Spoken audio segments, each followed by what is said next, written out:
So first നമുക്ക് section 41 of BNS നോക്കാം. ഈ BNS എന്ന് പറയുന്നതിൻ്റെ ഫുൾ ഫോം എന്ന് വെച്ചാൽ ഭാരതീയ ന്യായ സംഹിത.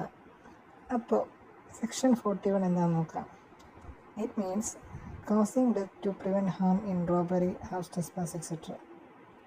അതായത് രാത്രി നമ്മൾക്ക് കിടന്നുറങ്ങുമ്പോൾ കുറേ ആൾക്കാർ, കള്ളന്മാരോ അല്ലെങ്കിൽ വേറെ ആൾക്കാർ ഒക്കെ നമ്മുടെ വീട്ടിലോട്ട് അതിക്രമിച്ച് കയറി ഈ നമ്മുടെ സ്വർണവും പണ്ടൊക്കെ അടിച്ചു മാറ്റാൻ നോക്കുകയാണെങ്കിൽ, അതല്ലെങ്കിൽ വേറെ എന്തെങ്കിലും ഉപദ്രവം ചെയ്യുകയാണെങ്കിൽ, അവരെ പ്രതിരോധിക്കുന്നതിനിടയിൽ അവർക്ക് എതിരാളികൾക്ക് എന്തെങ്കിലും സംഭവിച്ചാൽ നമുക്ക് യാതൊരു വിധത്തിലുള്ള പ്രശ്നങ്ങളും വരില്ല എന്നാണ് നിയമം പറയുന്നത്.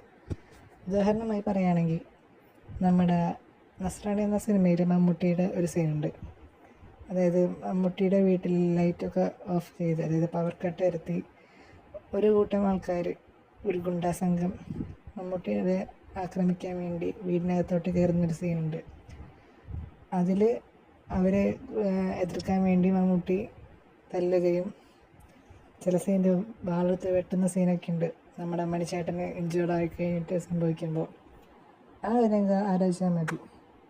ഇത് നമുക്ക് പറയുന്നത് actually right to defend against property, അങ്ങനെയാണ് പറയുന്നത്.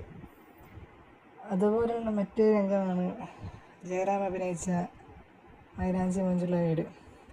കിടപ്പിലായി കിടക്കുന്ന സിദ്ദിഖിൻ്റെ അടുത്തേക്ക് കൊല്ലാനെന്നുള്ള ഉദ്ദേശത്തോടുകൂടി കള്ളൻ വേഷമിട്ട ആസിഫ് അലി എത്തുന്നതും അതിനെ പ്രതിരോധിക്കാൻ എന്ന നിലയിൽ കനിഹ എതിർക്കുന്നതുമൊക്കെ ഈ ഒരു സെക്ഷനിലോട്ടാണ് വരുന്നത്. തമിഴിലോട്ട് കിടക്കുകയാണെങ്കിൽ നമ്മുടെ സൂര്യനൻ്റെ സിംഗം, ആ സിനിമയിൽ രാത്രി ഇവൻ്റെ കല്യാണ ഫസ്റ്റ് നൈറ്റ് രാത്രിയിൽ വീടൊക്കെ ലോക്ക് ചെയ്ത് വീട്ടുകാർക്ക് വേണ്ടി കാവലിരിക്കുന്നൊരു രംഗമുണ്ട്. ഗുണ്ടാ സംഘം വരുമ്പോൾ അവരെ എതിർക്കാൻ അടുക്കുകയൊക്കെ ചെയ്യുന്നൊരു സീനുണ്ട്. അത് ഇതിനോട് റിലേറ്റ് ചെയ്യുന്നതാണ്. അതുപോലെ തന്നെ പറയുകയാണെങ്കിൽ നമ്മുടെ വിജയണ്ണൻ്റെ തെറി എന്ന സിനിമയിൽ രാവിലെ ഉണ്ടായ ഇമ്പാക്റ്റിൻ്റെ ഇതെന്നോണം മോളെ തല്ലാൻ വേണ്ടി വരുന്ന ഗുണ്ടകളെ രക്ഷിക്കുന്ന ഒരു സീനുണ്ട്.